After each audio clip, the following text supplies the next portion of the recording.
Well, good morning, everybody.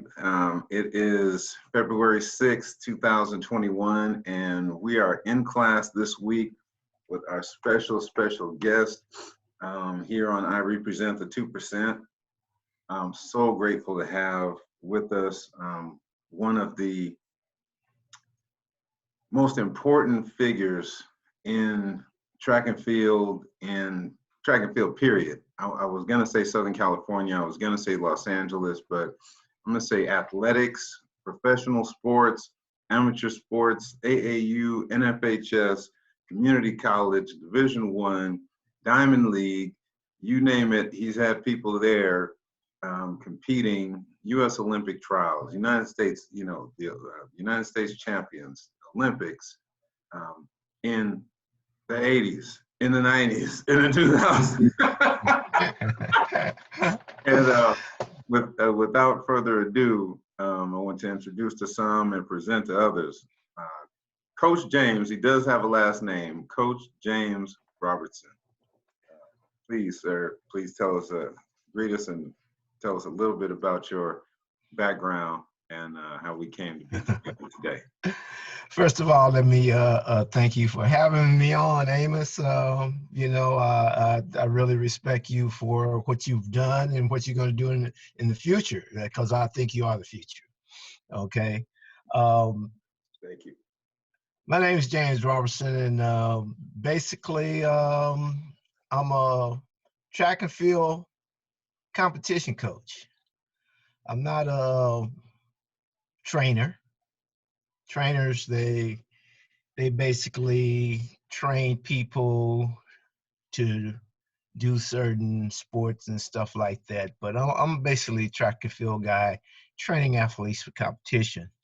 And I got into this because all my life, I've been sort of rescued by people like myself. When I was younger, growing up in the Pueblo del Rio projects, there was a young man that would come by, and we were at that time we were playing on dirt sandlot, because the park on 53rd and Compton had not been built yet. It was just a dirt field, and we would be out there playing a dirt field.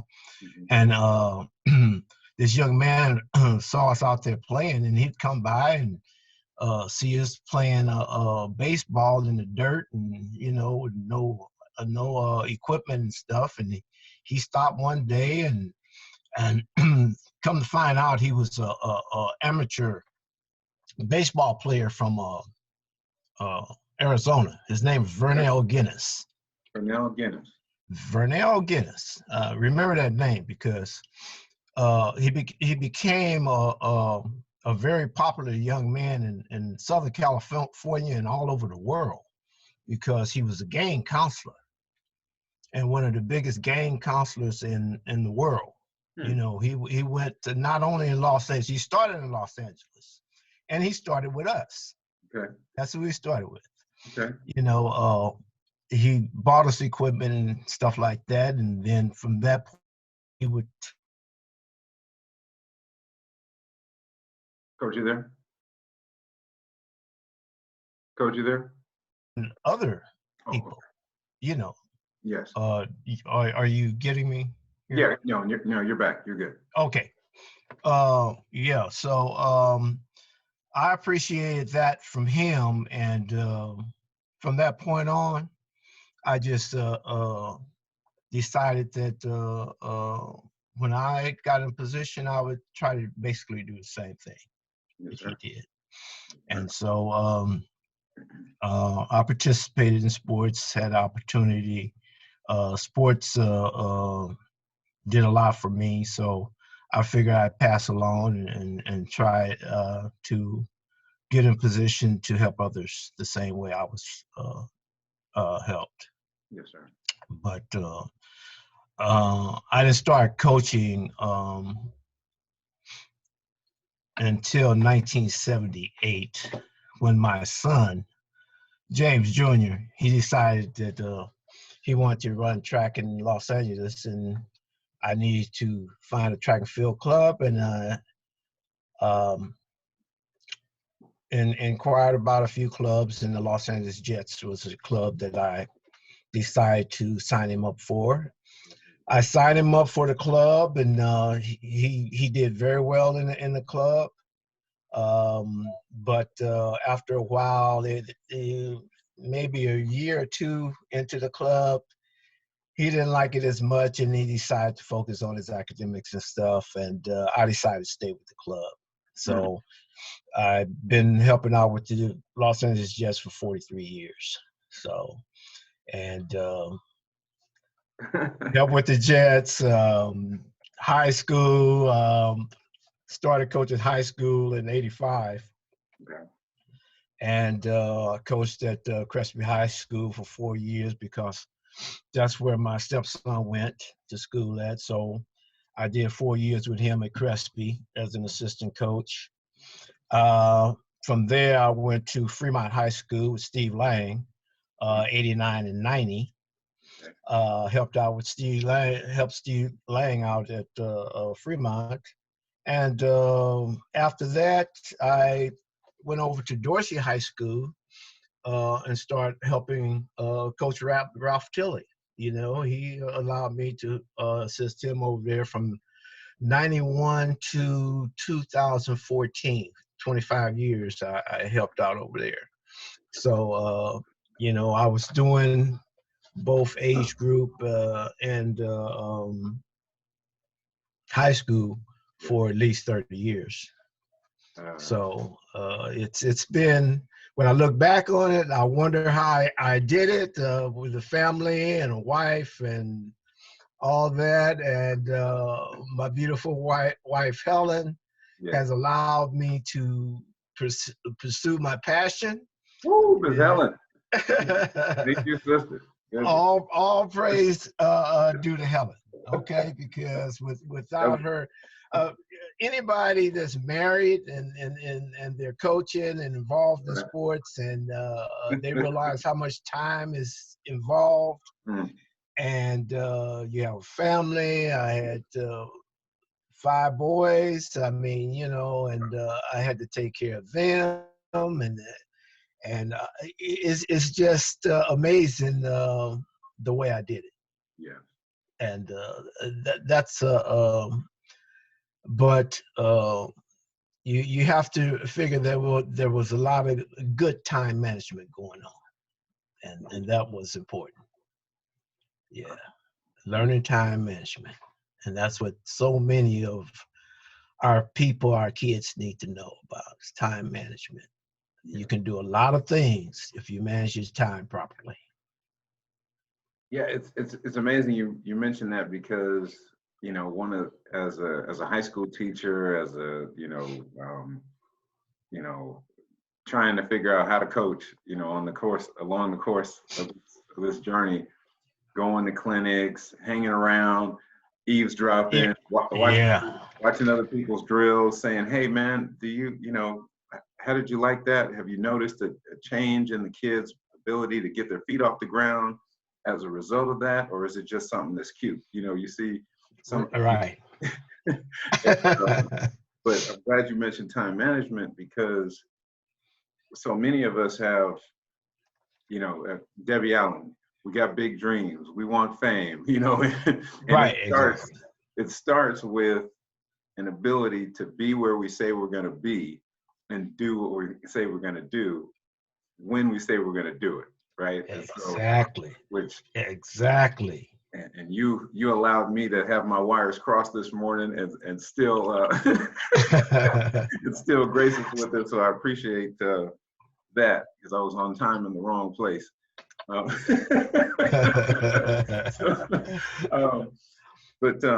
So Coach, you were talking about the LA Jets, and can you talk about you know, we just before we came on camera, we're talking about this picture here, and John C. Fremont High School, 1966, and can you talk a little bit about the environment of Los Angeles at the time?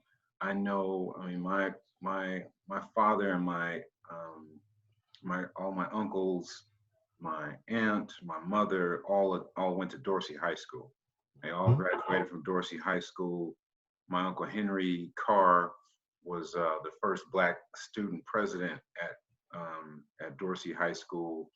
Um, and I know physically, Fremont and Dorsey might only be a few miles away, but if you're on foot or on a bike, that could be a lifetime. you know, and because Crenshaw wasn't built until right around the time of in the mid, I think right? Crenshaw was built in 68, 69, Okay, okay, okay. or something like that. Yeah, 68, 69. I know when I graduated, there was no Crenshaw. Yes.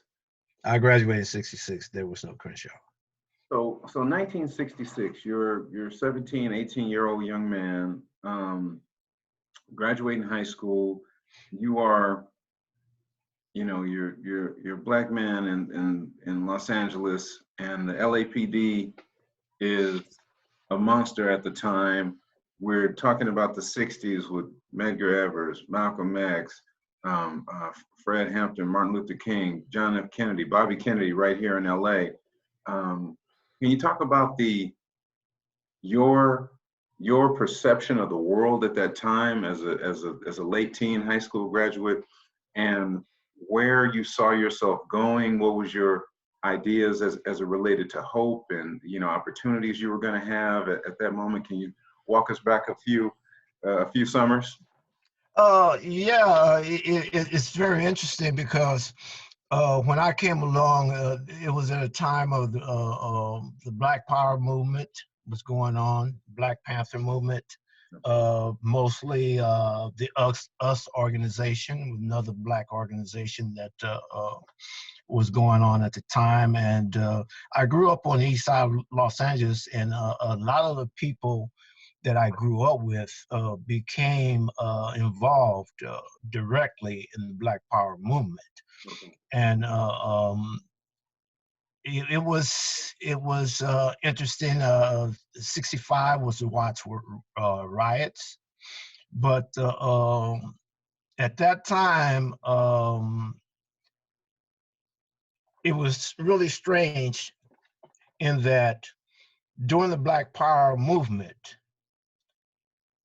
there was basically gang violence had basically disappeared Okay. at that time because everyone was trying to get into the struggle and realize that we need to help ourselves, and we're trying to come together. Yeah. And that really was a dangerous thing, I guess, for the white people. In their mind. Mentally, because, Yes. you know, anytime that you can stop the Black on Black crime, then, that means progress for the Black people.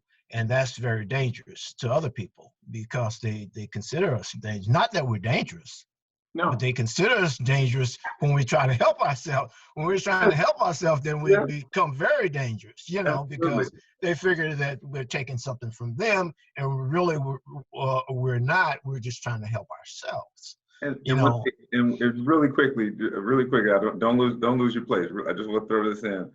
The concept that we are going to treat them as poorly and as harshly and as violently as they have treated us as they've been in power, if we were to gain power, gain some kind of economic foothold where we could say, this is where we're going. But anyway, please continue. Thank you.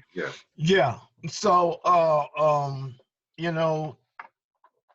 experiencing all that, going through the Black Power movement, seeing and most of the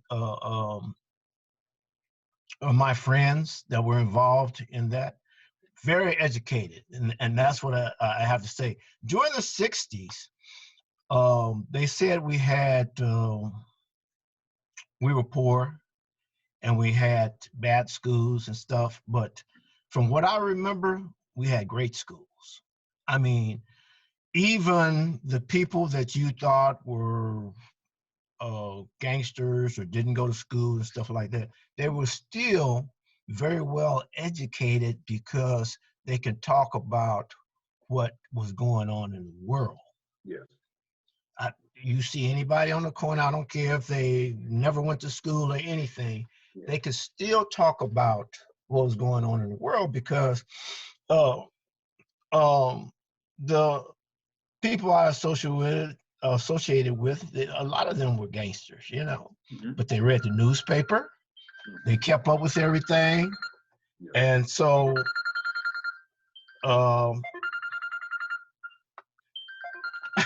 excuse me. No, go ahead. I'm trying to turn it off. And don't worry about a thing. You're fine. Okay, don't have to worry about that anymore. Should have done that before. Like I said, we had, when I look back, my elementary school teachers were great, Holmes Avenue Elementary. My junior high teachers were great, Carver Junior High School. My high school teachers were great, Fremont High School. And if you want to learn, it was there for you. If you didn't want to learn, the corners were there for you also, you know. But like I said, even the people that stood on the corners, they still kept up with what was going on in the world. So you can have a conversation with them about worldly things, especially the police and what's going on and politics and stuff like that. And we still know. So I was very well educated on things in the world. And when the watch riot came along, I almost got myself caught up in that very deeply. Like you said, I was like 17 years old. They had the curfew going on, and I'm young, 17. I'm not going to stand for any curfew. I'm going outside. I don't care, you know. I'm you know. So one night I go outside, and there's railroad tracks where we live, you know. And so I'm crossing the tracks, and then all of a sudden I see 30 AK-47s or whatever, long guns, you know, coming down on me, you know. Hold it, you know. And I thought I was dead at that time, you know, and I could have been, you know, but we didn't have any really crazies, I guess, that night in the National Guard. But my life, I definitely seen it flash before my eyes, you know, because I never seen that many long guns in my life. You know. Imagine not. But anyway, I survived that night, you know, and but it taught me a lesson that it was very, very serious, and I better not be, when they say that it was a lockdown, I better stay locked down, you know. So, but I at that time I was at Fremont High School, and we had a lot of militants, which was very, very bright. When I say bright, from what I remember when they had the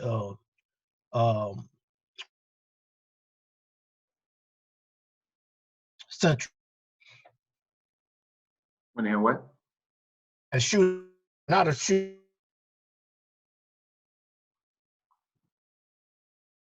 Coach, I lost you. If you're talking, hang on. Yeah, give me the mic check when you come back.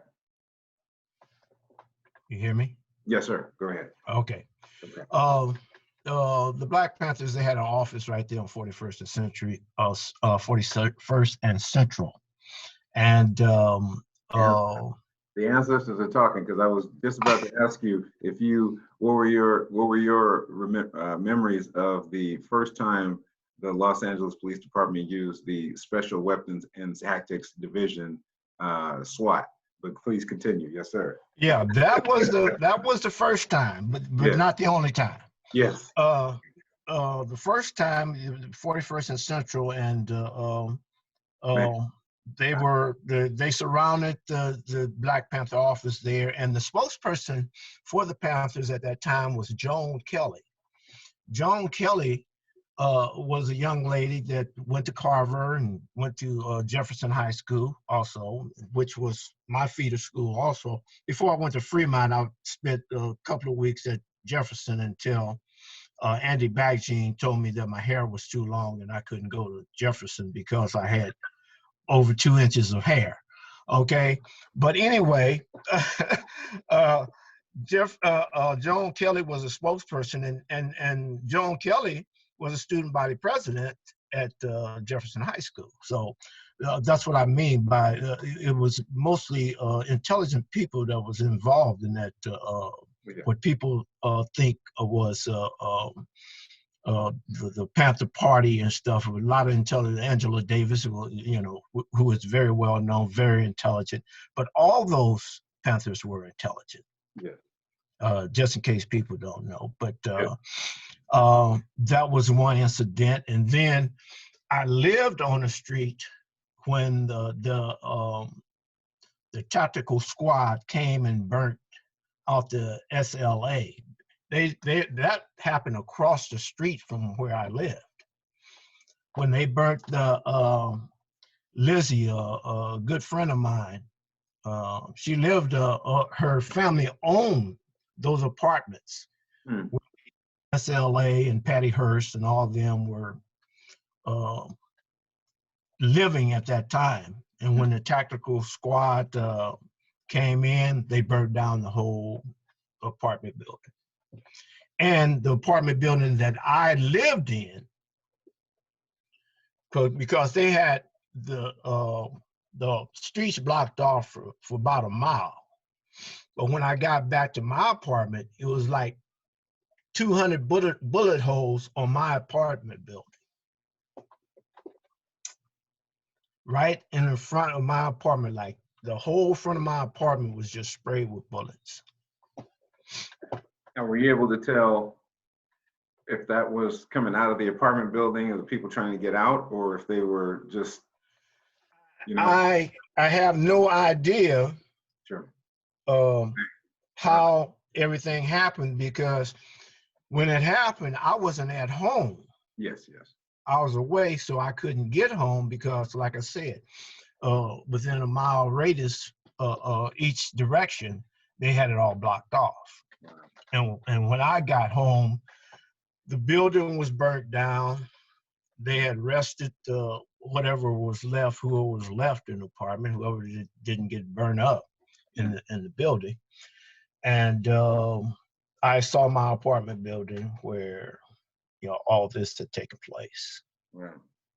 Yeah. So that was the second big experience I had with the tactical. Well, actually the third one, because the National Guard situation was the scariest for me.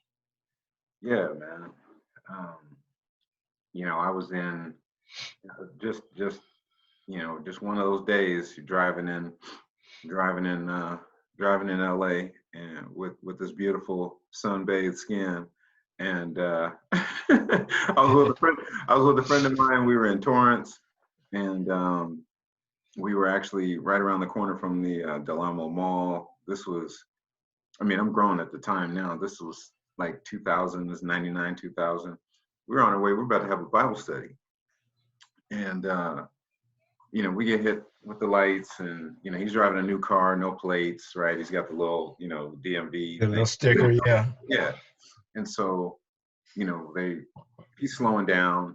Steve is slowing down, and we turn into the lot, and then I hear the police over the loudspeaker, "No, stop right there, put the car in park, turn the ignition off, and drop the keys out the window." I said, "Steve, man, that's a felony stop, and they think we're somebody." You know what I mean? So yeah, exactly. Yeah. They think This is not the time to sneeze, brother. So just, if you got anything in there in your throat, just hold on to that for a little while. Swallow whatever you got. And a couple of, the Torrance Police Department is literally 2 blocks from Del Amo Mall. And so in a minute, there were 6 other cars there. You know, it's just guns out and flashing on the lights. You know, it's sunny, it's cold. We had on big coats, but it was, you know, it was a clear day. You know how it is in LA at times, and especially down there in the harbor area. And, you know, so they had us get out and turn around and, you know, knees. I've never been in handcuffs in my life, you know, at that point. At that point, yeah. Yeah. And I was sitting there, I'm like, well, it's my first time. I mean, we were on our way to have our hands up anyway, so, you know, it worked out. But, you know, we were, you know, we made it through that situation. It was just one of those things where, you know, sometimes other folks don't understand how you can be angry. Like James Baldwin said, you know, to be Black in America and relatively conscious is to be angry most of the time. You know? Right.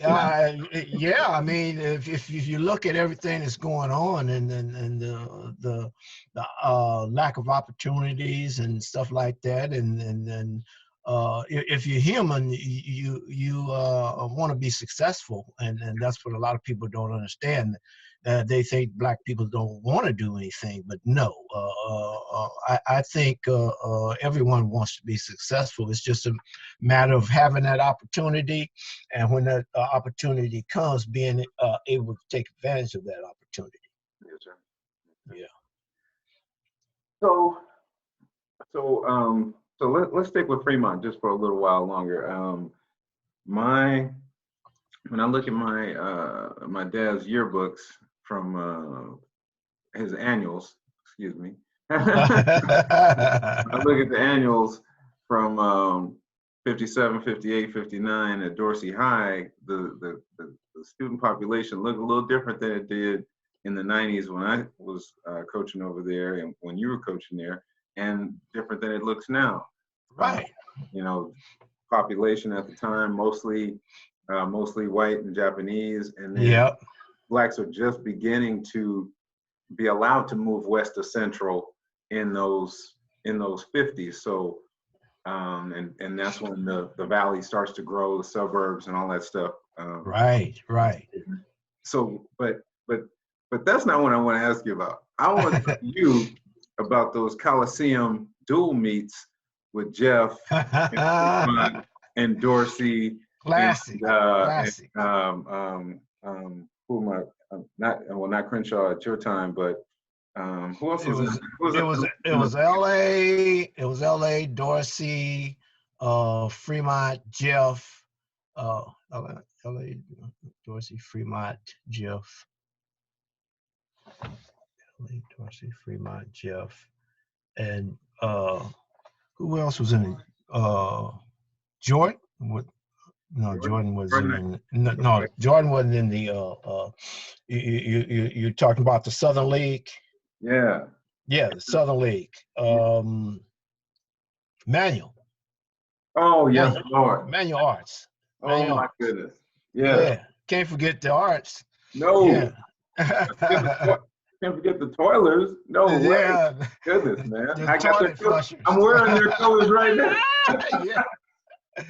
Yeah, the toilers. Yeah. So please, so tell me about, you know, some of you know your high school coaches, the you know the you know some of those epic battles. You know, I know.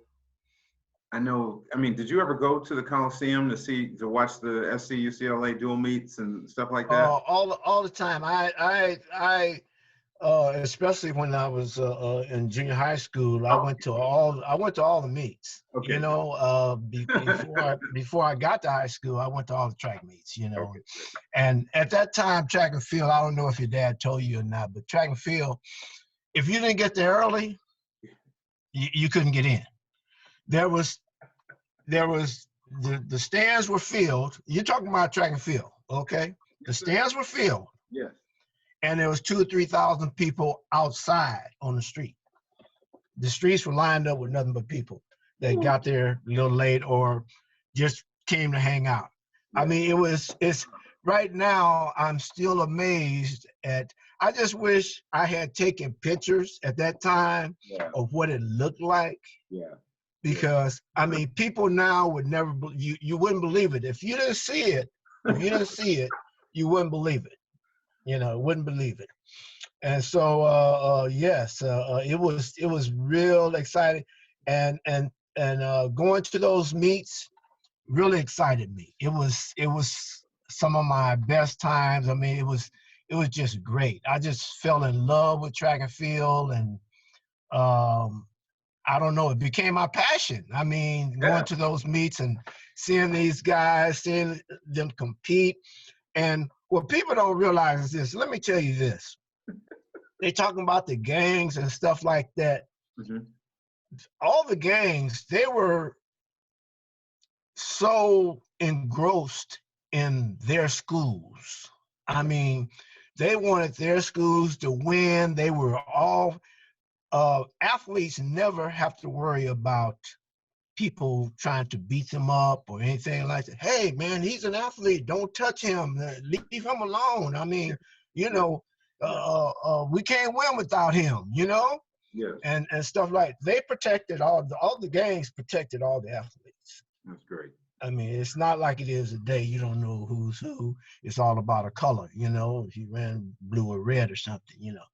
But what I remember is all the gangs protecting all the athletes. You didn't have to worry about. They had the gang meetings and stuff at the high schools, but we'd be out there practicing. They'd be having their gang meetings. They didn't mess with us. You know, they just let us practice, do whatever. But I do remember the last time I had a dual meet at in '66, dual meet at Dorsey High School against Dorsey High School. One of my best friends, he was on the track team, but he didn't run that day, okay? But the meet came down to the 4x4, last event of the day, And Fremont was leading, I think, most of the relay until the fourth leg when Philip Underwood got the baton and destroyed us on the anchor leg. But one of my best friends, we were leaving the stadium, and you know, all the gangs, they were standing to the side and, you know, waiting till walking us to the bus, basically, because we were out of character at another stadium. So they were walking us to the bus. So all of a sudden they started just jumping on my buddy because they said, you lost the relay for us. You're the one that lost it. I said, no, it wasn't him. It wasn't him. You know, but no, if you were going to run track, you had to be serious, because if you weren't serious, something like that might happen to you. You out there playing around on that track, and we trying to win. The gangs didn't like that. Okay. Oh man, that's your. But I mean, our neighborhood, our area, our school. That's the geographic locator. That's the landmark. So because like with I mean, the Super Bowl's tomorrow, and we're gonna get to that later, but you know, when you have those big rivalry games and those like Dorsey Crenshaw now, or Banning Carson back in the day, or Jeff, Jeff Fremont, or Dorsey Jeff, or Manuel Fremont, all those, you got a year's worth of bragging rights. And you do, and it was serious, and at that time, I have to tell you this too, that when I go back and look at it, if you were a gang bang, participating too. Coach, run that back.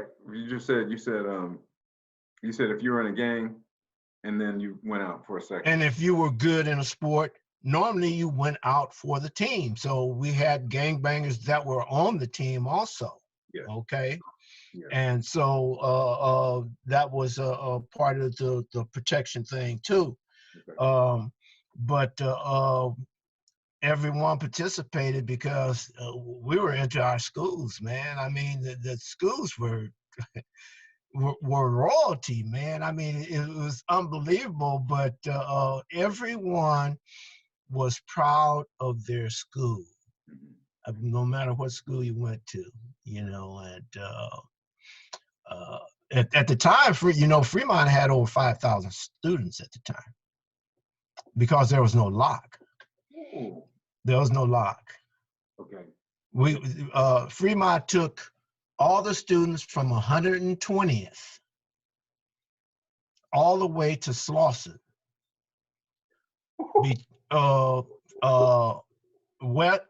East of Broadway, Okay.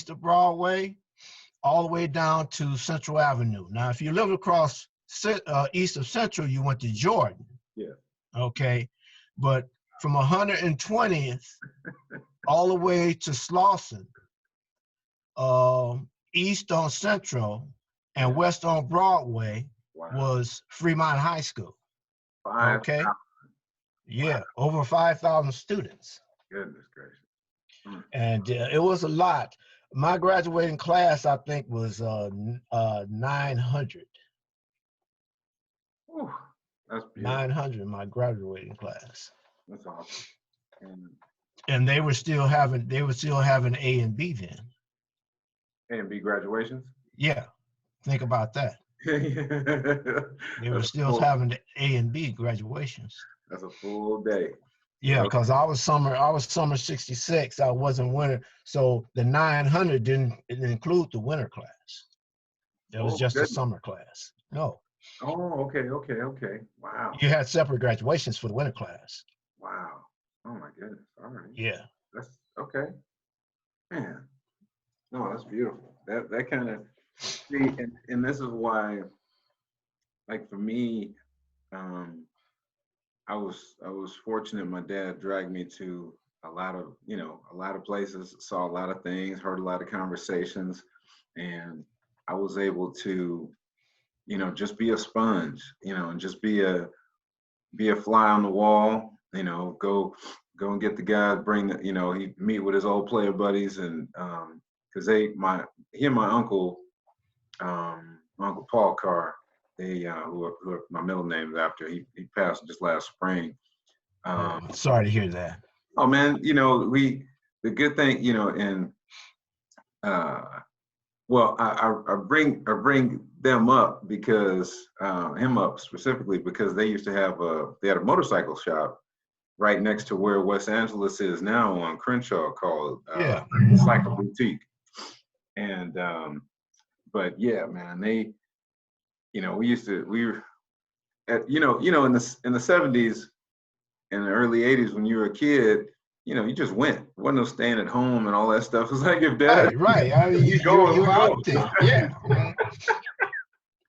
So, just having the privilege of being with, all those folks and looking around, seeing the variety of hair, the variety of mustaches, beards, the bell-bottom pants, guys with the cut off, with the belly, if they had a flat belly, then you might be wearing one of those vests, show that you're doing your little push-ups, you got the little vest rocking, have your little hips out and whatnot, so those different things. And then when the curls came in, the Fu Manchu, just all of it. All the different styles. It's amazing the transformation that we've gone through from decade to decade and year to year, and it's all very interesting, but it's all part of our culture, and but it's very interesting. Yeah. Well, we paused for from Uncle Paul just for a second, and I know just recently, your mother became an ancestor. Oh yes, my wonderful mom. Yeah, I had to. Yeah. that was something that was very heavy on me, and but I was really proud that I was able to give her one last present, and that was for her to be with her family one last time. So it came out wonderful. It's a sad occasion, but I don't think 95 years is anything to be sad about. Really, No, she lived well for 95 years, so no. it was great to see her off in a real good fashion. Yeah. I'd say, she would have been proud.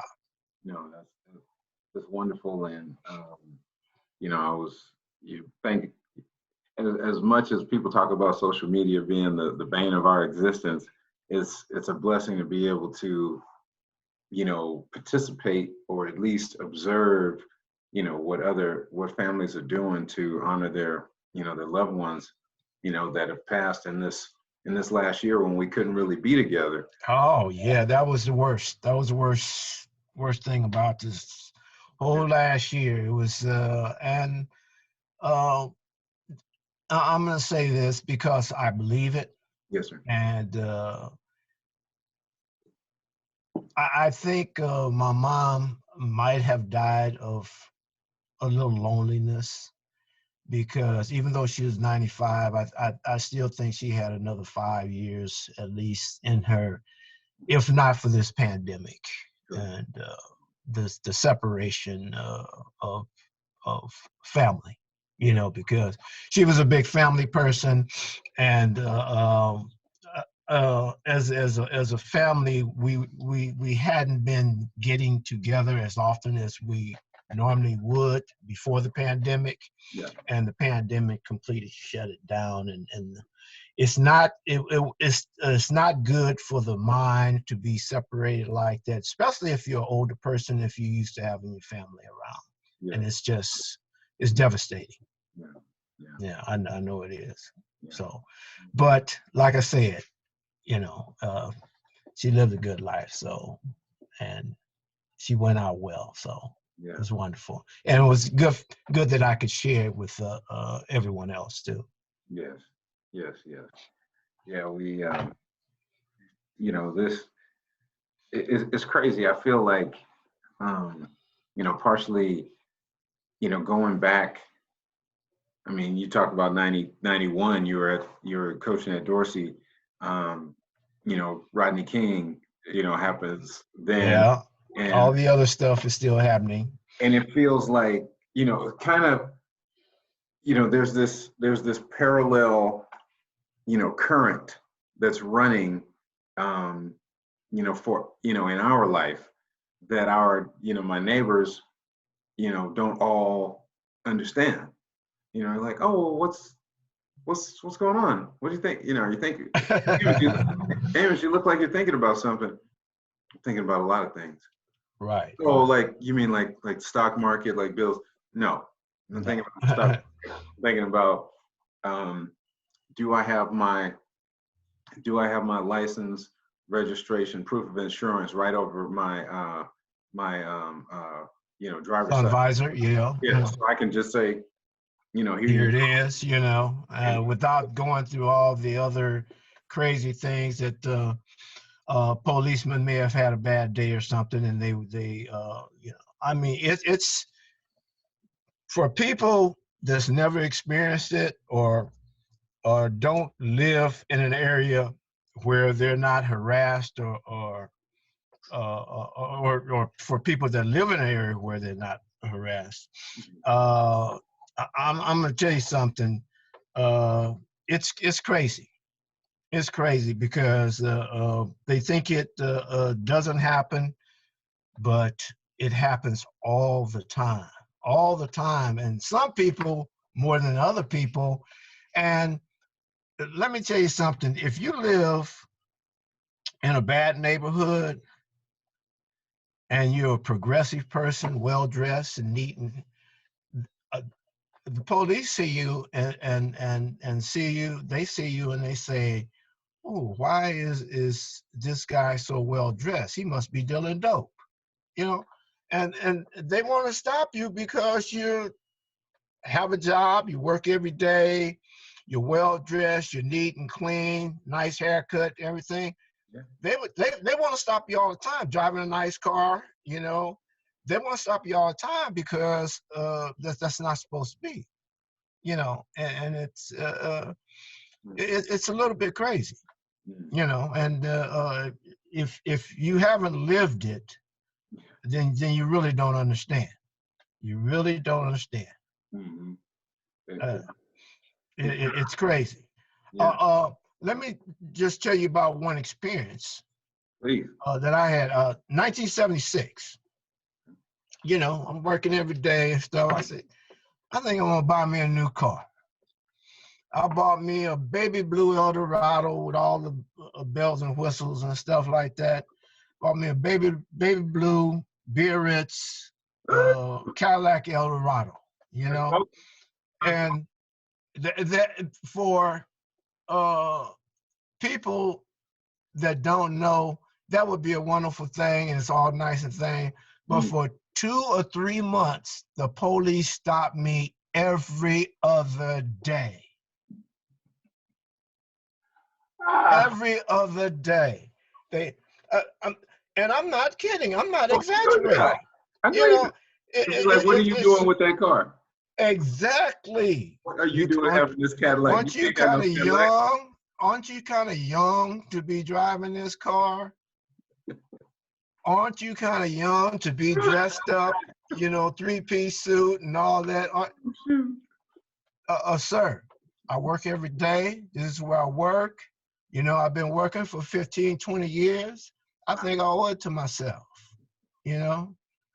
Well, sit down over there in the dirt, you know? Dude, what are you talking about?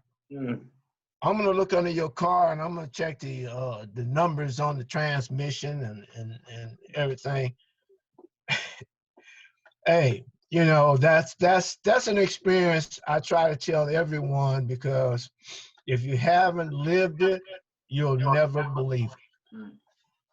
So, you know, but I try to pass that experience on to other people that maybe have not gone through that type of thing. But you know, my dad, we had let me see, my brother was born 78. I was born 74. We had what year was that? Seville. We had a 4-door green Seville, light tan rag top, and then, you know, 100-spoke on the rims. You know, had that nice sparkle, glitter in the paint. Metal flake. Yeah. Oh man, ashtrays in the back. Yeah. And, yes, sir. Those days, you know, the way the cars were, you know, dripped and just laid, and the white wall tires, and big white walls, and that big Cadillac emblem on the front. Oh yeah. Man. Yes, sir. Yes, sir. So he's not with us today, but tell me about your buddy Coach Moore. And Coach Moore, the best, one of the best guys in the world, really. I mean, Coach Moore taught me the most important thing there is in teaching or coaching, and that's patience. That's patience. When I came in, Coach Moore, he had just come off a national championship in Albuquerque, where he had like 5 or 6 national champions and stuff like that. So he was very successful when I came in. Yeah. But I came in, I'm this young guy, you know, I'm gonna do all this other stuff, and I'm looking at all these kids. I'm saying, these kids are crazy. Let me straighten these kids out. You know, and but they weren't crazy. They were just being kids. Just being kids. running, skipping, jumping, turning flips, playing jacks, looking, chasing butterflies when they're supposed to be warming up. Because a lot of parents don't know, and I talk about that even today, especially with new parents who bring out the 6 and 7 year olds and 5-year-olds that want to get started early. I said, what you have to realize that a 5, 6, 7-year-old little boy, because I coach boys, and I said, when they're 5, 6, 7 years old, they're gonna find everything to climb onto. If you turn your head, they're gonna be on top of the roof. They're going to be on top of the fence. They're going to be throwing rocks. They're going to be doing all that. And that's normal. And that's why it's so dangerous to get kids, little boys, involved in strict discipline sports early, because they don't get a chance to do all that crazy stuff at 5, 6, 7 years old that we did. I did all that. All that crazy stuff. Believe me, I wasn't involved in sports at 5, 6, 7 years old. And me and my brothers, we terrorized the neighborhood. We were in the trees getting fruit and jumping fences and on top of the houses, and we were all over the place. So I know what it is. It was just, when I look back on when I was a little kid and all the stuff that I did and the fences and even got arrested once. I was about 5, 6 years old. You know how I got arrested? No, they arrested the whole family. I mean, not the whole family, but it was 3 brothers. So like I said, we were terrorizing the neighborhood. But what we did was we went over the fence and there was a car in there. We put paint on the car and stuff. And it just happened to be a plainclothes car. Oh.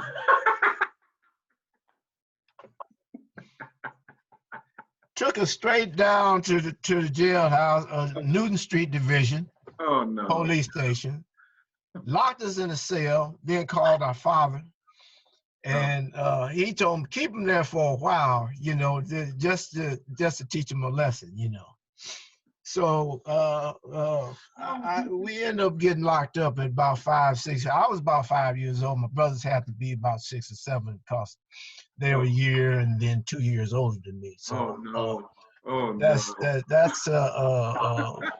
that's what they do. But getting back to Coach Moore, he had to teach me that these are just kids and that's the way they do, because I never thought about all the crazy things that I did. But once he settled my mind down and had me thinking, then it was all natural after that, because, I want to be a very good disciplinarian. At the same time, I had to let kids be kids. And I was able to combine the two, and it was the best thing that could have happened, really. So it helped a lot. But he allowed me to take over the duties as far as coaching the kids at that point. And I've been doing it ever since, and for some reason, I always thought that I might be a teacher or something like that. And everybody had me pegged as a teacher because of the way I came up.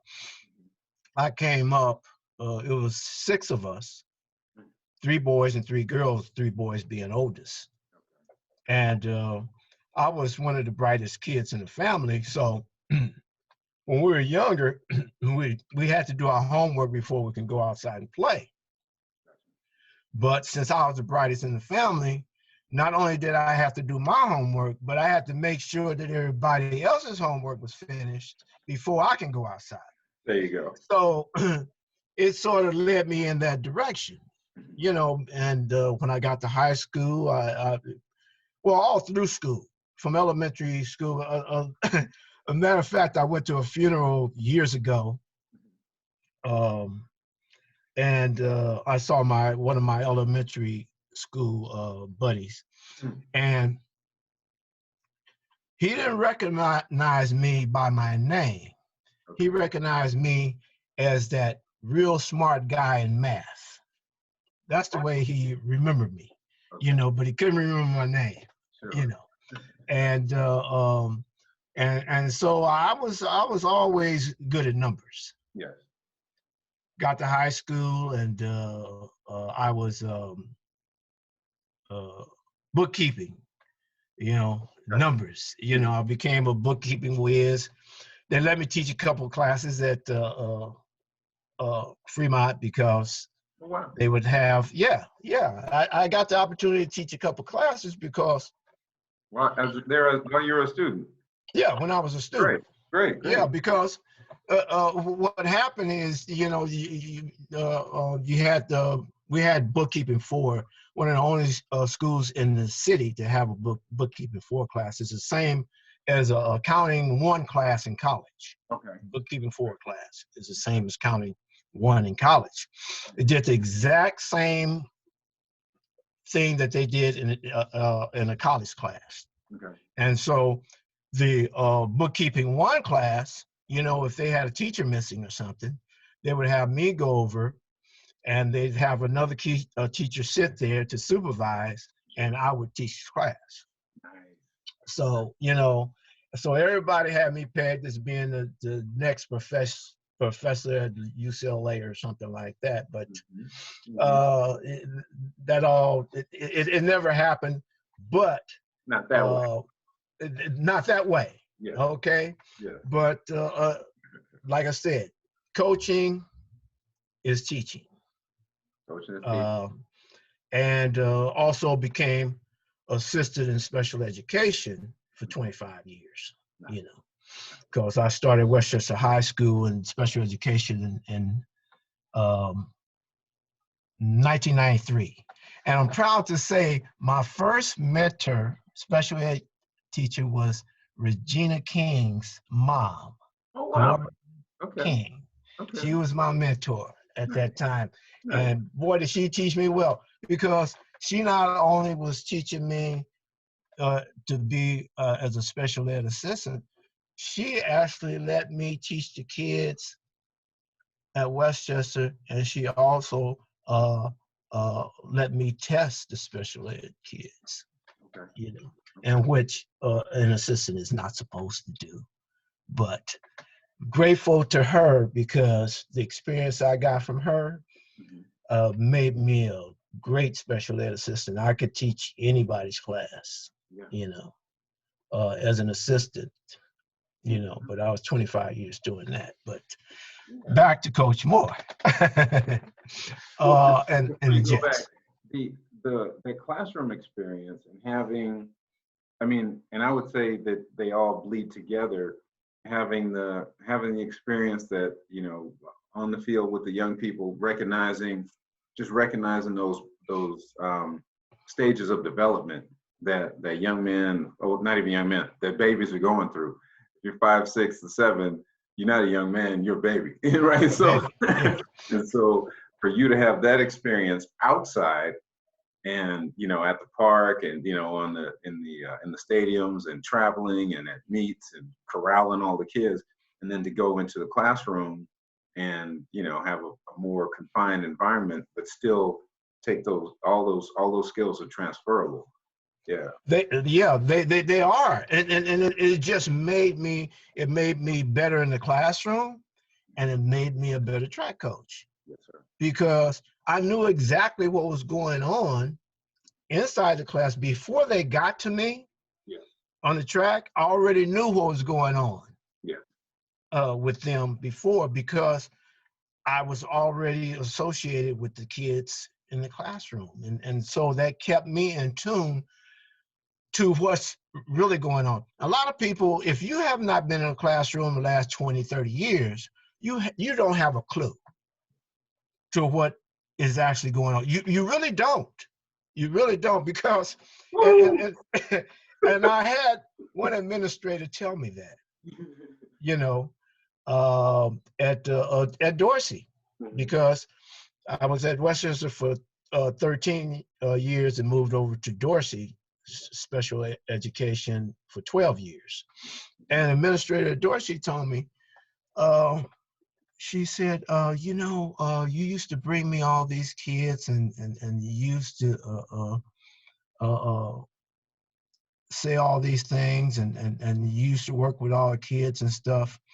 But I had no idea that the classroom is the way it is, because she was administrative had been administrative for the last 15 years. And then something happened and they put her back in the classroom. Yeah, they put her back in the classroom. And that's when she told me this. She said, I had no idea.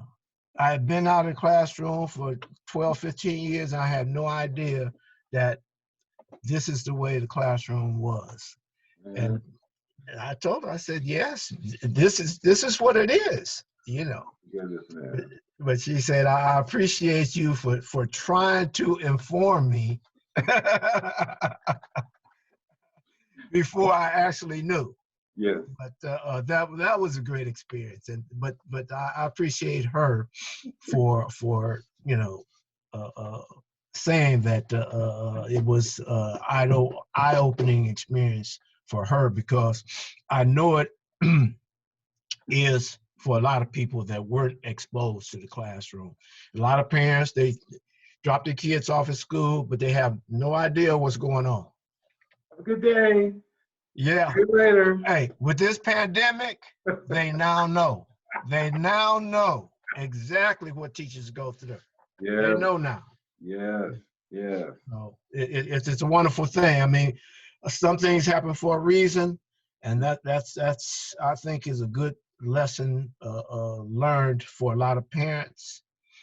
For about the last 10, 15 years that I was in the classroom, I really felt that teachers in the inner city should get a stipend, an extra stipend.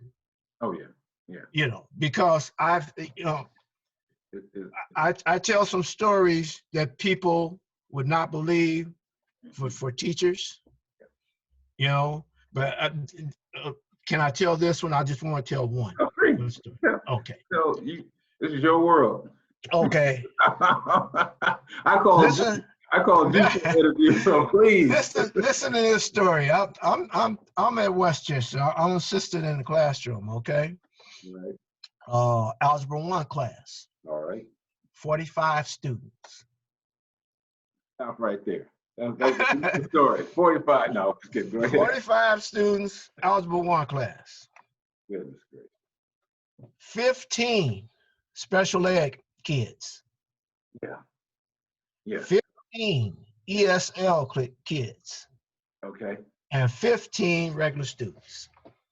So you got 15 students with no IEP, 15 students that are learning the language, and 15 with an IEP.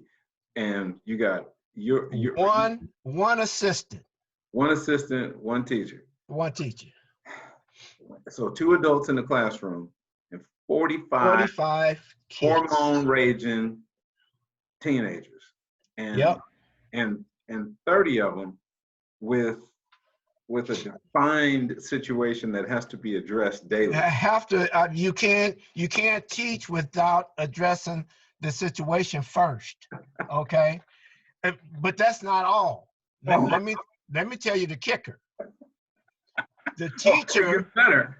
It gets better. The teacher was a woman, first year out of the aerospace industry, engineer, first year teacher. So she's really smart. Really smart. She's really smart. She's been around professionals. She's been around adults that are goal-oriented, that have expectations in front of them. And now she's got 45 children. And thank God, at least she had you. Yeah, she had me because, you know, I already had experienced a lot of other things, but that to me was the worst. So do with The that? thing is, they needed teachers at the time because, you know, and they were hiring a lot of people out of aerospace because the aerospace industry had gone bad. Yeah, yeah, yeah. But why would you put, and she was an excellent teacher, believe me, Amos, when I say she was excellent, she was, I know she had to be.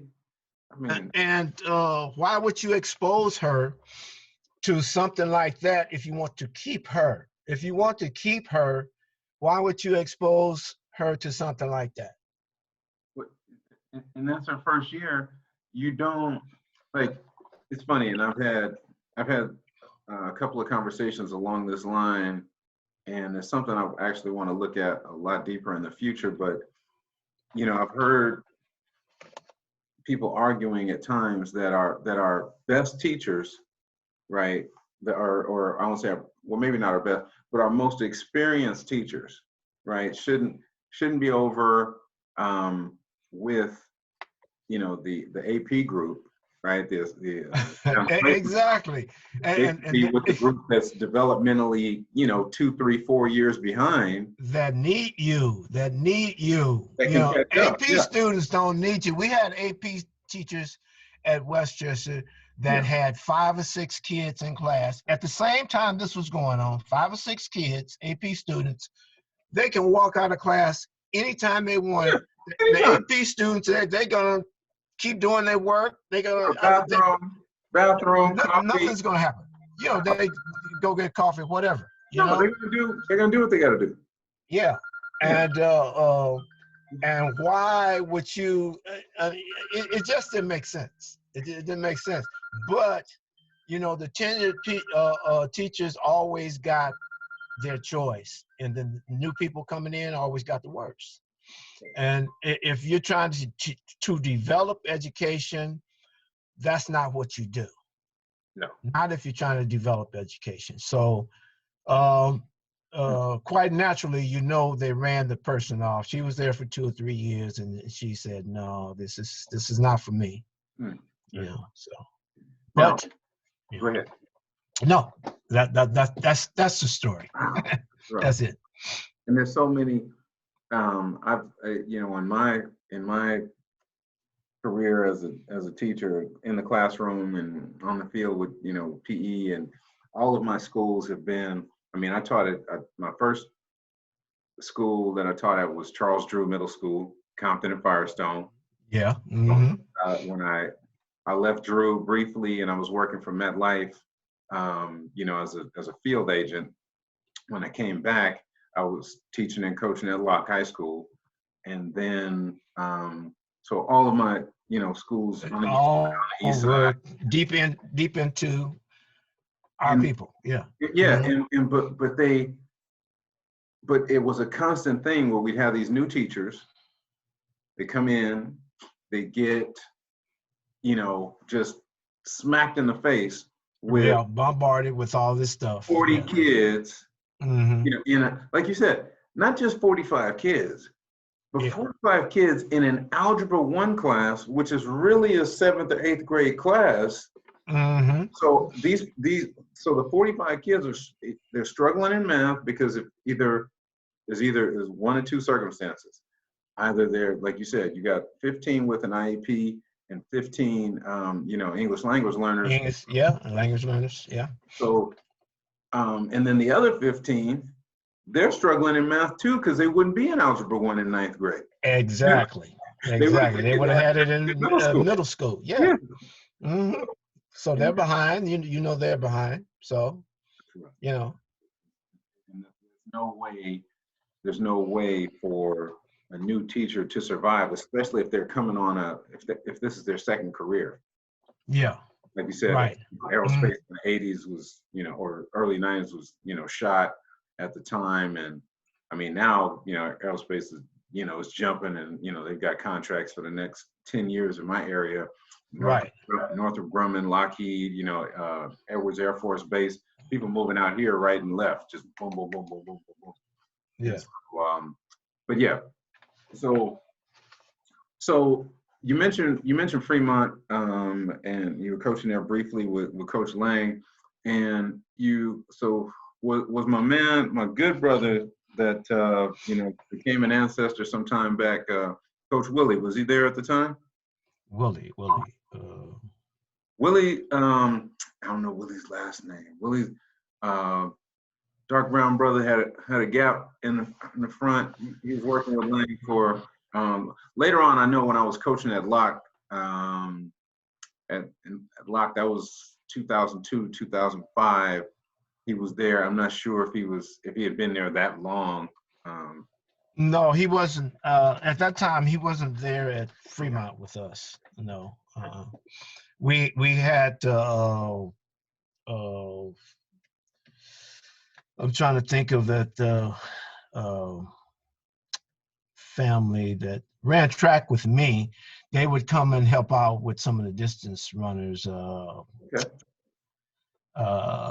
Him and that, it might be who you're talking about though. He's what, about 6 feet or something like that, or Somewhere in there. about About your shade of brown. Yeah.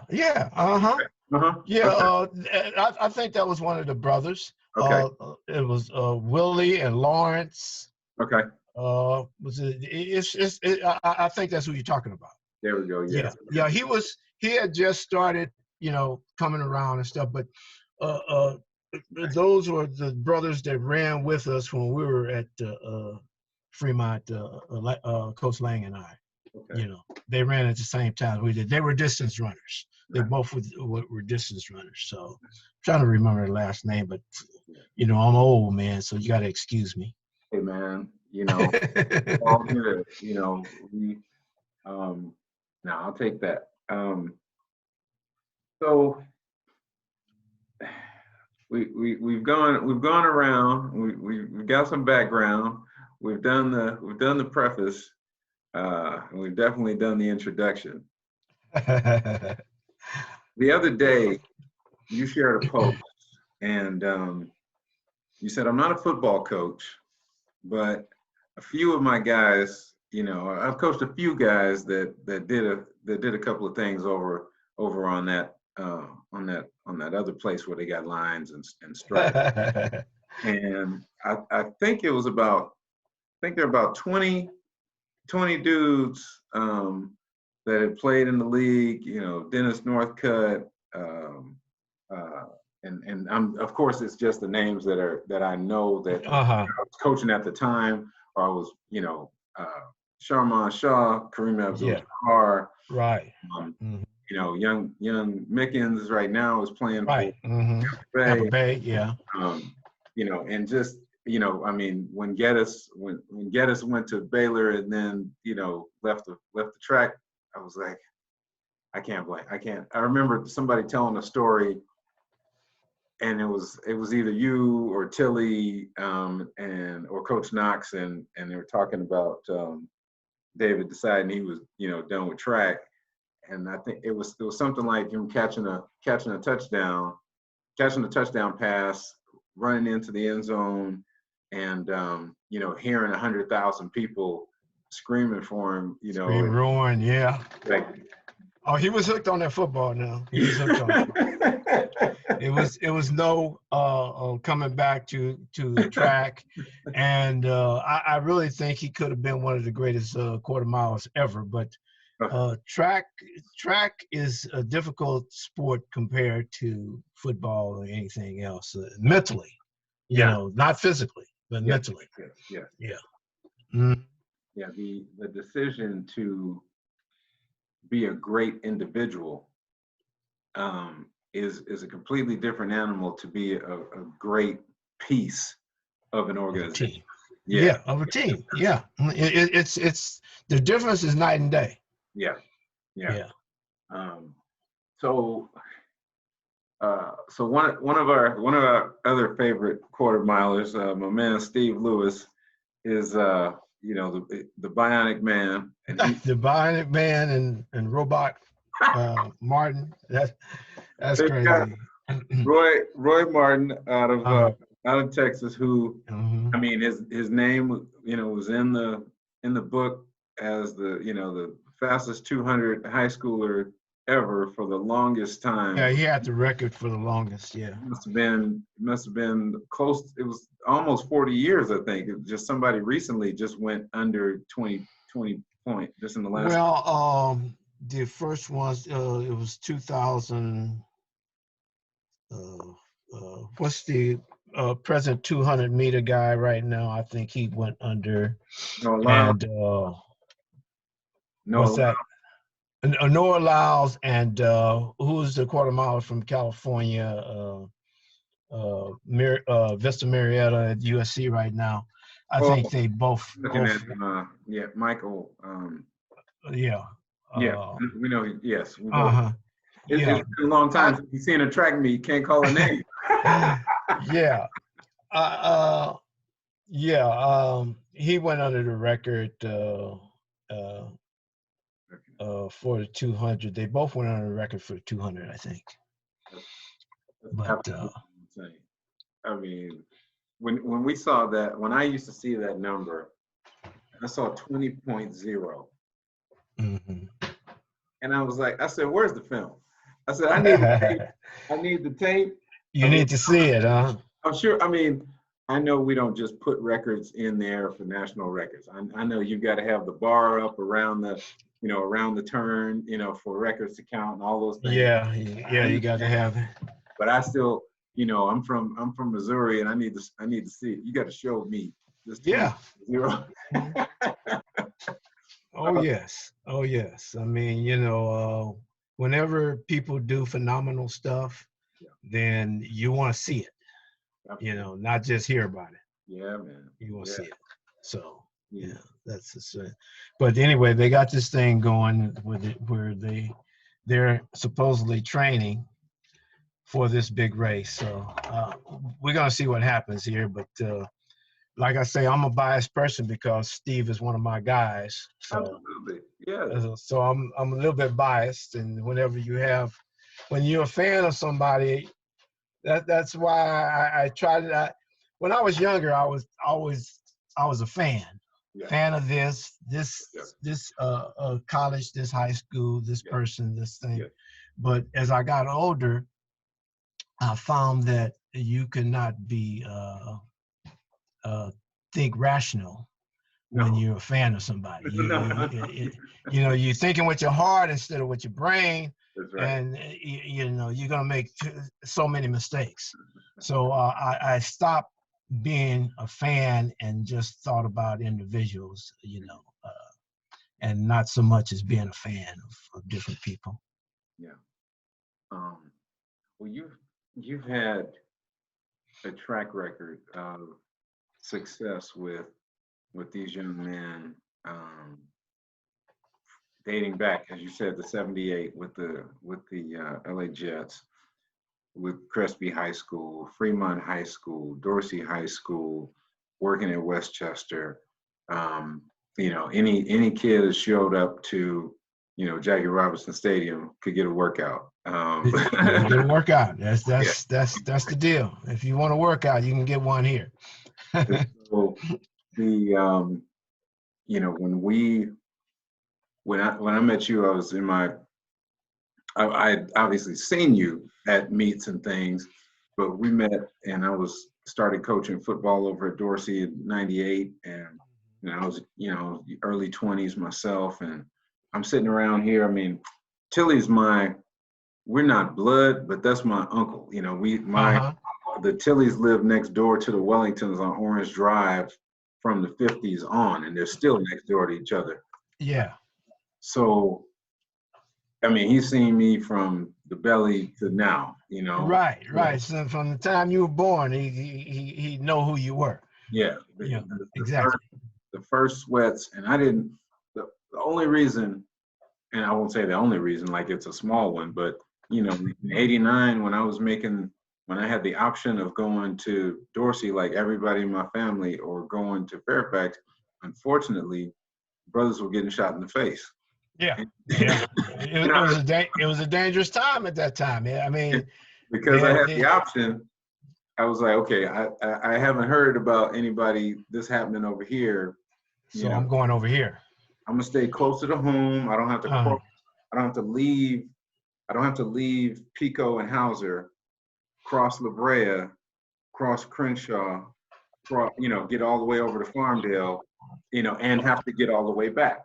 So A whole lot of territories. yeah, man. Yeah, brother. That's a lot of A whole lot of territories. It's a lot of buses, a lot of neighborhoods. It's a lot. You gotta have the reversible jacket going. Yeah, you do. You do. Yeah, and keep your head on a swivel too. The key thing in the neighborhood is. Wait, go back. We missed the jewel. Did you lose me? Yeah. Okay, so go back. You said the key thing in the neighborhood, and then is to keep your head on a swivel, because if you're not aware of your surroundings, it's coming. Yeah. It's just a matter of when. So you have to know. But for some of the people that don't know, you just can't do anything, and you just can't drive up in a gas station with red on in a blue neighborhood. Okay, all draped in red. You're in the mood. All you want is gas, but you got on nothing but red. Okay, you'll be lucky. You'll be lucky to get that gas. You know what I'm saying? So, I mean, a lot of people just don't know, and they don't know where the neighborhoods start and stop. They don't. They just don't know, and it's bad. I mean, it could be bad if you're just driving around and don't know what's going on. Okay, Coach, I'm gonna get you to. Since I have you here, I'm gonna go all the way back now, really quickly before I get your Super Bowl pick and prediction. I got to go back. I asked you earlier about the USC UCLA dual meets at the Coliseum, over at Drake. Were you able to? Do you remember, Willie Deckard as for sure, as an SC student and a high schooler? I saw Deckard all through high school and all through college. You guys close in age, fairly close. He's a couple of years ahead of you. No, he's behind me. Is that right? I'm ahead of him. Yeah. Oh, okay. I'm ahead of Deckard. Deckard came along. He's closer to Ralph. Okay. Yeah. I was thinking. I'm ahead of both of them. Yeah. I know you got a couple on Ralph for sure. Because Deckard came after Underwood. Remember at Dorsey? Okay. Underwood was first. I was with Underwood. Okay. And then Deckard came after at Dorsey. All right.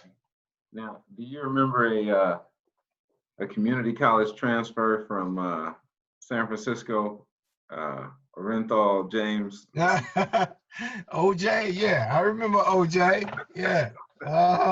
And we just talking about athleticism, because I'm building somewhere in just a second. Yeah. Oh yeah. You're trying to get somewhere. Okay. Yeah.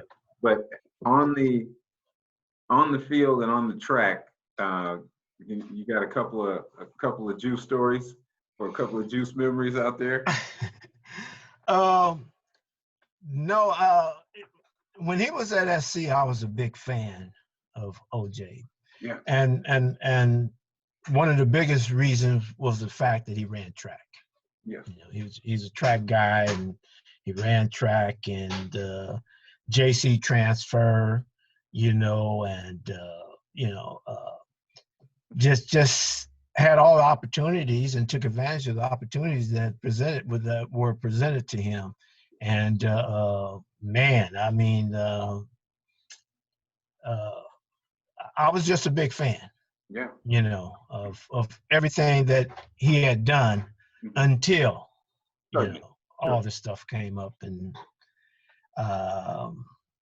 I don't know where his mind went or where it was, but I just Well, I couldn't be that big of a fan at the time, because it wasn't making a lot of sense to me. The way his thought process wasn't making a lot of sense to me. Yeah, no, No, we're gonna stay. I'm gonna stay right there in the stay right in the 60s. I'm not coming into the 90s with the juniors. Okay, okay. Just that athletic piece. And then across town, you know, there was this long brother out of New York. You know, played a little round ball over in Westwood. Now, did you ever get a chance to see Cap play?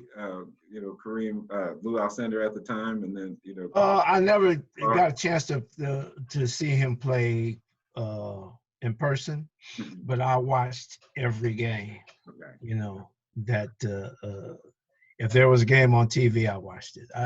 I was a big UCLA fan at the time because when I went to high school, we had a young man named Curtis Rowe that went to UCLA. Curtis Rowe, and then Hamilton had Sidney Wicks at the time, and they battled for the city title and stuff. So they both ended up going to UCLA. So they had the great teams going and stuff like that. So I was a big fan of UCLA, and plus, I don't know if you remember the assistant dean over at UCLA. He was my geometry teacher at Fremont. Winston Doby. Oh, okay.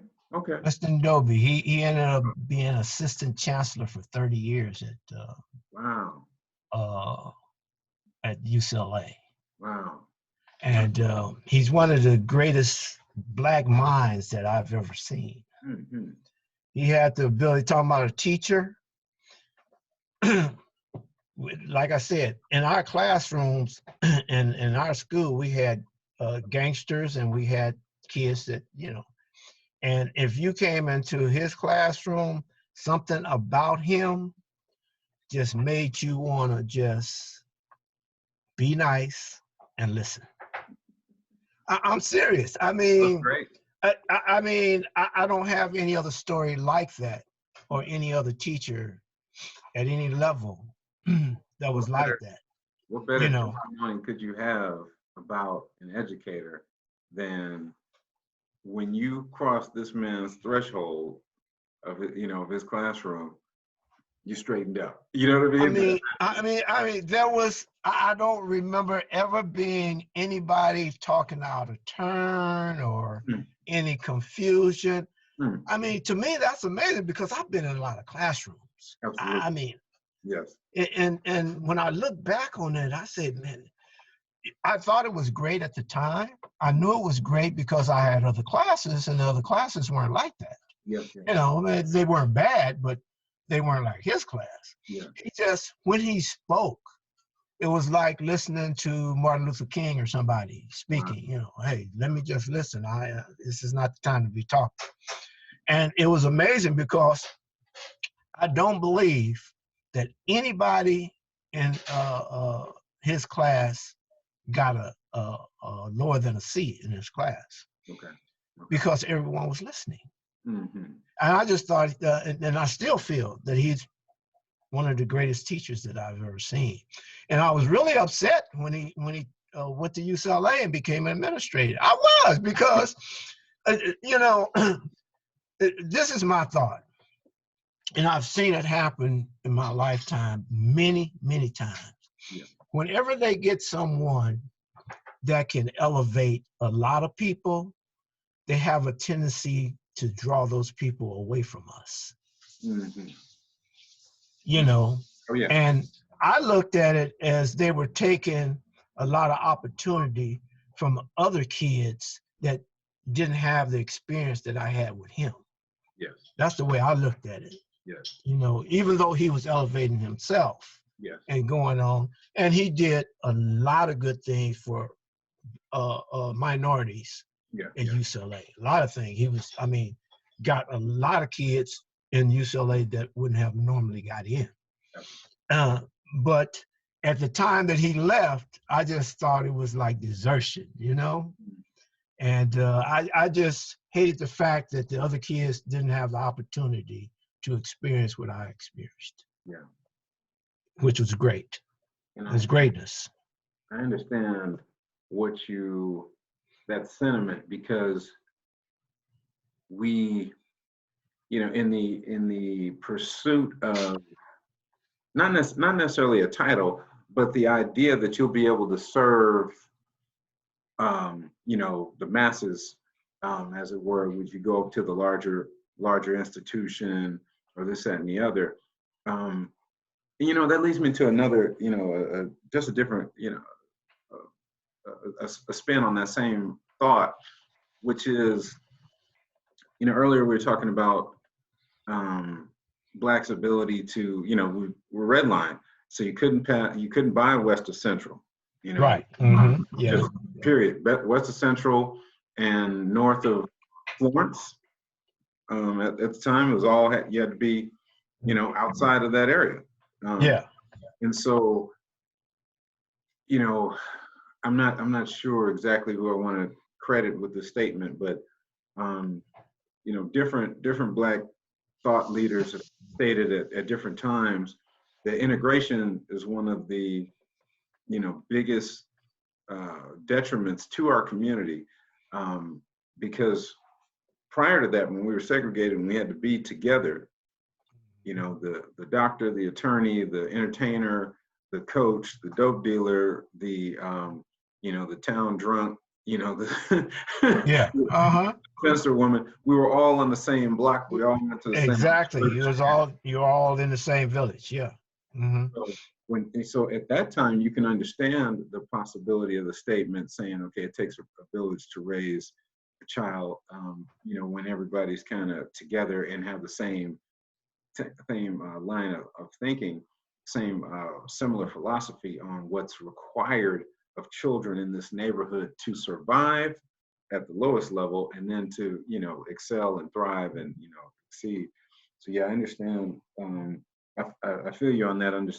That him leaving, because, like you said, even though he's promoting, in one sense, that whole school was different without him there.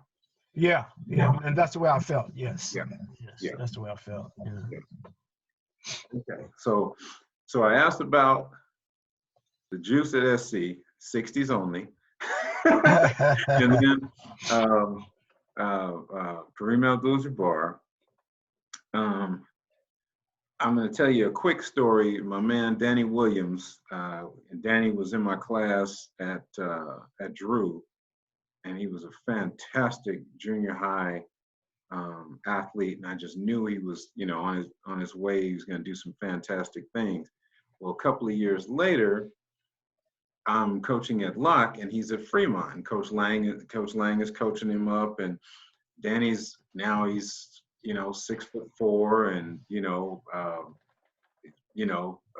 beautiful kid, still a wonderful, humble spirit, but now he's physically a man. And right.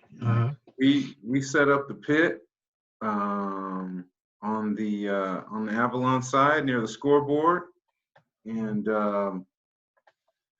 that young man jumped. I think he opened it was a tri-meet we had. It was Crenshaw, Fremont, and Locke. And Danny, I don't think he came in till 6'4", 6'5" that day.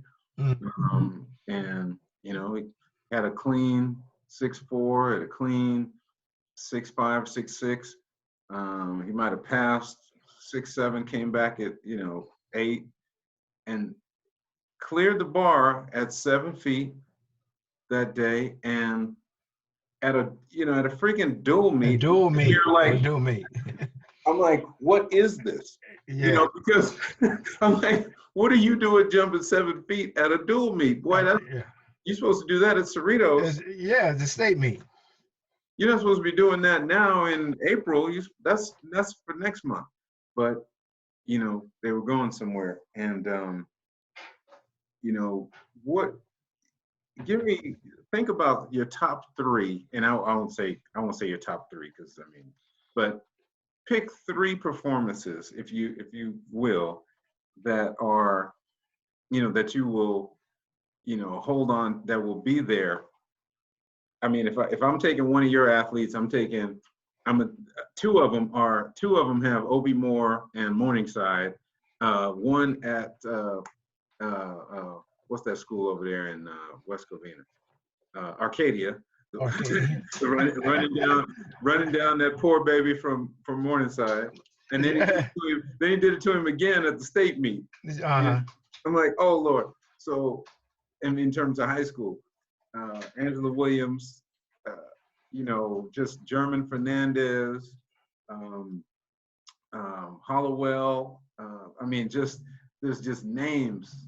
The women's 4x1. I'm back at Cerritos now. Women's 4x1 in 94, 5, 6. Coming off the third exchange, anchor leg, 1, 2, 3, 4, 5 steps, and that baton went straight up in the air. And I mean, it was going to go down to the wire, and the poly girls went on and ran. And there's just flash points, that you remember, huh? And I want to get 3 of yours, if you'll be so kind as to share a couple of them with us. Right? 3 of the greatest, or just most outstanding. Maybe not the number. It could be a story associated with a kid that made the greatest games. It doesn't have to be the Steve Lewis's of the world, or okay. It doesn't have to be that, but the 3 just out of this world things for you that have happened. And I mean, in all, just wind up these 43 years for us real quick with 3 of them.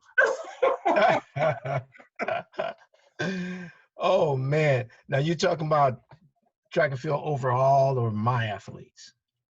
Either or. You're all you. This is your thing, Coach James. Impressive 3 moments in track and field, never to be forgotten. Period. Wow.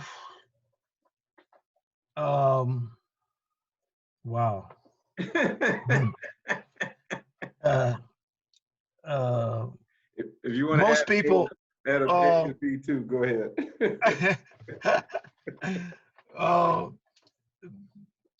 I would probably pick Obi Moore as the greatest high school track and field athlete that I've ever seen or been associated with, simply because of his range. Yes. His range was all first class. Yeah. From if you get a distance coach or a middle distance coach who had a kid run 149.16 in the 10th grade, you would think he was some type of miracle worker. Okay. Yeah. And he did that as a sprinter. Okay. Yeah. So that has to be one. I mean, people don't even look at it. And he did it in April. Okay. And he didn't run the 800 after that. Now, that year, he might have ran down to 147 or 146 if he was training for that event. Sure. And then the same year, run 45.14. The same year. Okay. So that's why I pick him as one of the greatest high school athletes ever. I mean, I just don't see anybody coming close to those 2 marks in the 10th grade. Yeah. Okay. No doubt. So, having said that, we go back to Stephen Lewis has to be. I mean, he still has the world junior record. Yeah. Right now, so I have to throw him in there. 43.86, something like that. 43.87. Okay. 43.87. 100th of a second off the world record. 19 years old. 19 years old. No one's been able to duplicate it yet. I mean, records were meant to be broken, but that was 88. So that's what, 42 years now? 43 years? 33, but yes. 33. Yeah, 33. I'm sorry. No, yeah, you had that 43 from the Yeah. from the quarter. Yeah, the 43 was still there. 33 Wow. years. Wow. Right now. Incredible. And no one, the thing about that is he was the last person that was expected to win. Yeah. To be in the hunt, maybe. Butch was still on top, right? Butch had set the world record in That same April. season, right? The same season. He had set the world record. And really, Butch, he set himself up to lose that race because he was so confident. Okay. I set the world record. These guys don't have a chance. Sure. Yeah. He set himself up for that. Okay. Yeah. You got to do it today. On top of that, the whole season, Stephen had never beaten Danny Everett. Not one race Danny had he come in front Fairfax of Danny Everett. Yeah, Fairfax High School, teammate. He had never beaten him. Wow. So it was the last person expected to win. So that's one of the greatest feats. Now, Butch is UCLA too, right? Is he UCLA? No, Butch is Ohio State. Okay. But Danny was at UCLA. Yeah. Steve Everett was. Stephen. Steve Lewis. UCLA. Yeah. Danny Everett, Steve Lewis. They were teammates at UCLA, both LA City guys. Right. And now they're in the Olympics. Well, Stephen went to Banning in the 10th grade, but then he moved up north and went to American High School his last 2 years. Okay. But I was still coaching him then, though. Yes. Even though he was in Northern California. That's what we're wrong. Yeah. So, this thing, we didn't have Zoom in '84, but we still had this. We had that phone, and as long as he did what he was supposed to do, he was going to be okay. And then probably the greatest other feat. I'm gonna throw a woman in there because Angela Williams. Oh yeah. Not only was she great in high school. Oh yeah. But she no one won 400-meter championships in NC2A. I don't think a man has done that either. Have they? Have any man won 4 NC2A championships in 100? I don't think that is even. I mean, just saying it doesn't even sound possible. Yeah. Well. But I maybe back in the 20s or 30s that I'm missing something, sure. But in the modern era, after post Jesse Owens. Yeah, post Jesse Owens. I don't remember post Jesse Owens because he couldn't only compete. Like Kareem. You couldn't even. Yeah, freshman. Yeah. So couldn't compete with varsity. Yeah. So you might have 3, but could you have 4? Are there, I'm trying to think of an era when you could have an 18-year-old kid come in, be the champ, and then stick around for 3 more. Yeah, that's asking a lot on the side. That was really great. But I also think that was one of the worst things. It was the greatest thing, but it was one of the worst things. Yeah. And I'll tell you where I'm going with that. Mm-hmm. Angela Williams in the 9th grade, she was California state champion. In the quarter, right? 400 meters. 50, right? 54 mid. 53, okay. 4 or something like that. I was out in the coach before. You're still going with the story. I'm coming in the stadium. And a young man had on a chino jacket, and he was like, "Yeah, we're about to win the thing." I said, "You claiming victory already?" He said, "Just watch my little cousin and run this 400." I said, "What lane is she in?" He said, "It don't matter. Her name is Williams. She gonna win." And I said, "Say all right then." Okay, go ahead. I'm sorry. Okay, that's an amazing story. It was. And then the 4 championships as a collegiate. Yes. But what I have a problem wrapping my head around, and this, it just bothers me to no end. I don't understand it. I'm not sure she understands it. But what do you think her best time in the 200 meters was at USC? Well, she's running 11. She's running 11:11. Uh, So she should run.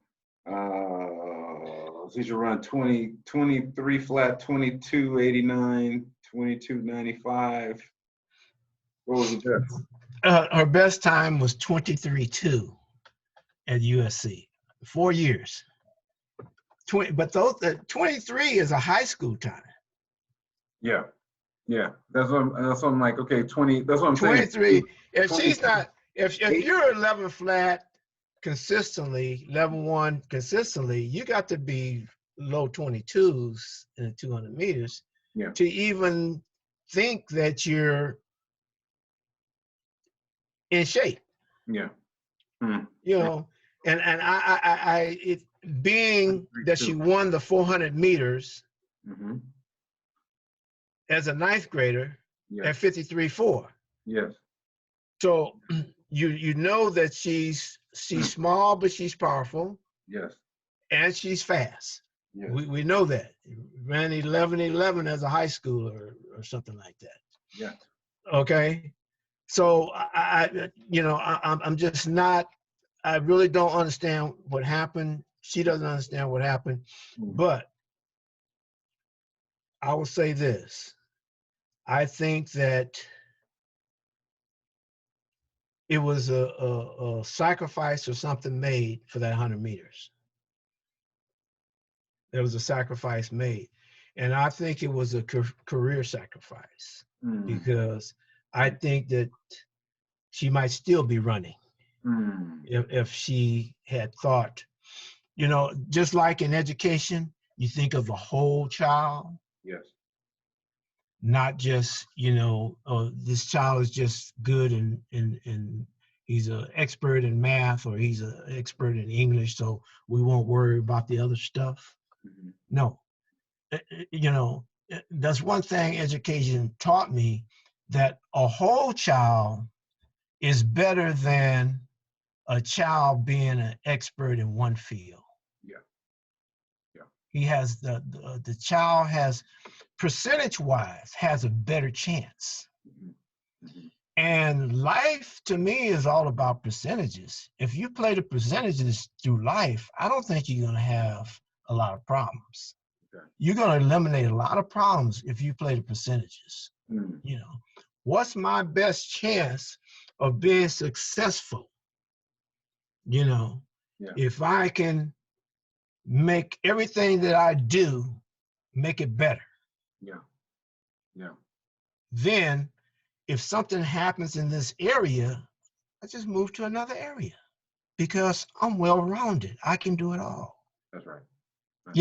So the whole child, to me, is more important in education, in sports, than anybody that is crowned the three-point champion or anything like that. Yes. Because in the end, your whole career is going to be based on how long you can last. And you stand a better chance lasting your career if you're well-rounded. Yeah. So I think something happened there. And like I said, it was one of the best things that ever happened. But I think overall, when I look at what happened, it was one of the worst. Yeah. So, the way in our last these next few minutes here, and it's a topic for another day because it's deep. But sometimes, like when I looked up, I'm speaking at a conference. I'm thrilled to be there, talking for LA 84, formerly Amateur Athletic Foundation, and right. Mm-hmm. when I started coaching in '94, I was a student at West LA. And my brother was in high school at Fairfax at the time, and Coach Terrell Ray and Craig Scott, they hired me and said, "Hey man, you're up here all the time. You want to get paid? And I was like, paid? I said, for what? And they're like, coaching. I'm like, you're already coaching with us. I'm like, I ain't coaching. I'm just kind of hanging out. Yeah. So anyway, we started out, and we had Oz Hakeem at that time. Yeah. We had Oz, we had Tyrone Evans, Jason Lewis in the hurdles. We ended up fourth in the beat Dorsey that year. We ended up fourth at the state that year. And I'm thinking, oh yeah, we're gonna be on winner stand every year. This is awesome. Boy, it was a long time before I was back, had another squad back up there. But speaking there for LA 84, having studied tapes in the libraries and the Clyde Harts and the Tony Vini's of the world, and and I'm sitting here watching tapes, and I look out, and I'm talking about I'm thinking I got new coaches there. I look up and you're sitting there, and I'm like, man, here, let me pass you this clicker so you can come up here and tell these guys something about coaching, and I can take some notes, because having the privilege of be there and seeing you, and you hanging out, listening to see what I had to say, it was one of the great honors I've had in coaching, because I have so much respect for you, as a man, as a coach, as what you've done for all of these families that have had little brothers and nephews and uncles and dads and their children, and all those folks that have come up under, and they all can point and say, there goes Coach James, and he taught me this, and he taught me that, and we went here together, and we've been all over the nation, for nationals and state meets and regional invitationals and all these different things. And what I didn't want is I didn't want to when I started grabbing this microphone in December, I said, I'm reaching out to folks that I have to have on camera interviews with now. I can't wait and say, oh yeah, well, down the road when no, we got to do this, because tomorrow is coming, but we ain't all gonna see it. Yeah, it's not promised to you. No, it's coming. It's gonna be here for some people, but it is not promised to you. So you're right. Whatever you're gonna do, you need to do it now. And that's one thing that my mom always said. It's whoever you want to love them now. Don't wait until they're gone, and because you can't love them the same. But no. Speaking of that experience at the LA 84 clinic, I was, after the clinic, I was so proud of you. I was so proud of you because, seeing you from a little kid and getting up there. I mean, remember I talked about Dobie? Yeah. I'm gonna tell you something. You have a presence about you that's right there. Your delivery, your presence is right there. What I would advise you to do is this. I'm ready now. Is making notes all day. Is get once you add more substance to what you have, you're going to be the greatest. I guarantee you. I started studying people when I was younger, when I was a little kid, because we lived in the projects and all these people intrigued me. So I started studying families. It's sort of a self-taught psychologist type situation, and I know people, and believe me, I'm not wrong. When I evaluate somebody, when I assess someone, I assess myself all the time. That's the only way I can get better. Yeah. But I assess other people all the time. I mean, I'm assessing when they don't know it. Yeah. But I'm not saying this because I know you or that you're a friend of mine or anything like that. I'm assessing on what I know about people and what I see. And you have the ability to be one of the best ever. But just add some things, and don't be afraid to think out of the box, because right now, what I know about teaching, and especially about track and field, Yes. the problem I have with track and field right now is that everyone is thinking in the same little box, and they don't want to think outside of it. They don't want to think outside. And I'll tell you where I'm going with this. Okay. For instance, in track and field, you have you have speed coaches, you have middle distance coaches, and you have distance coaches. And most coaches believe that you have to stay within those confines to get the most out of your athlete. If you coach a middle distance, you stick to the middle distance coach. Don't move over to the speed. Don't move over to the distance. To me, that's not true. Yeah. It's not true. Yeah. But if you say that, they're going to say, oh, you don't know what you're talking about and stuff like that. I don't care if you don't think I know what I'm talking about. Yeah. But if we have an athlete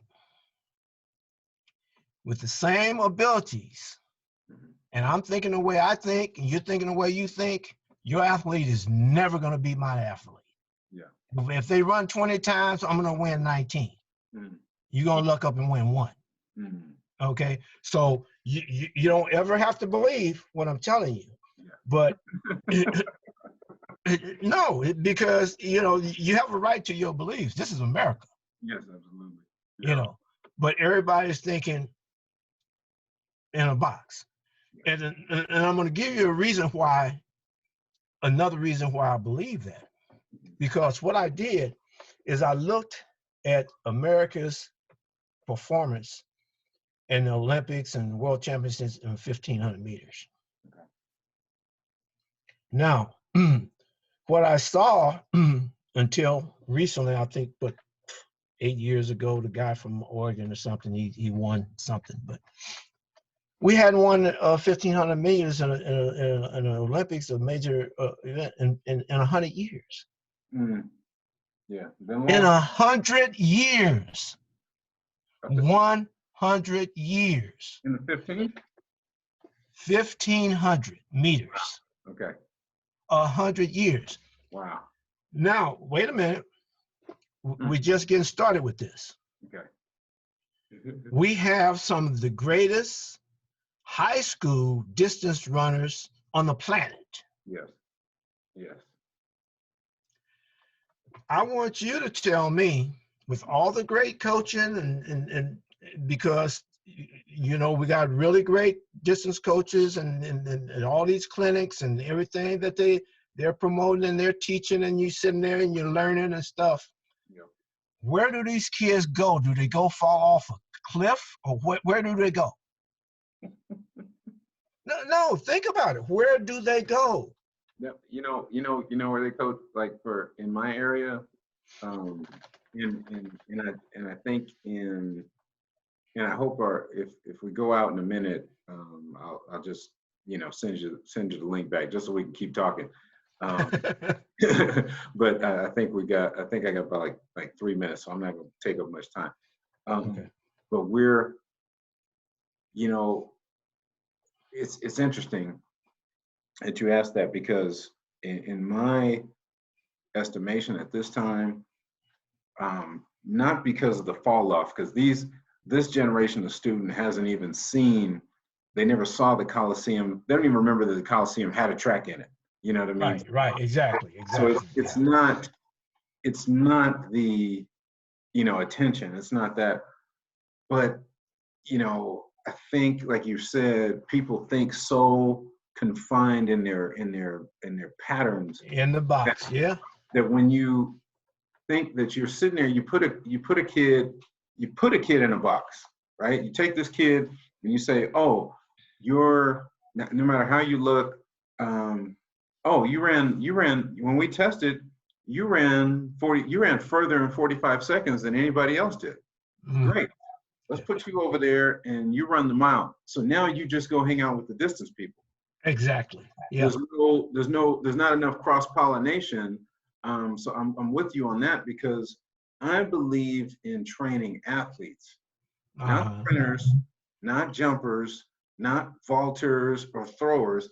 I coach athletes, and like you said, the whole athlete. The whole athlete. Yeah. So that includes their sleep, their hydration, their nutrition, their dynamic warm up, their stretch mobility, all of those things, and in the workouts that's going to be beneficial, that are not my workouts, but what they're able to finish first, and have some success.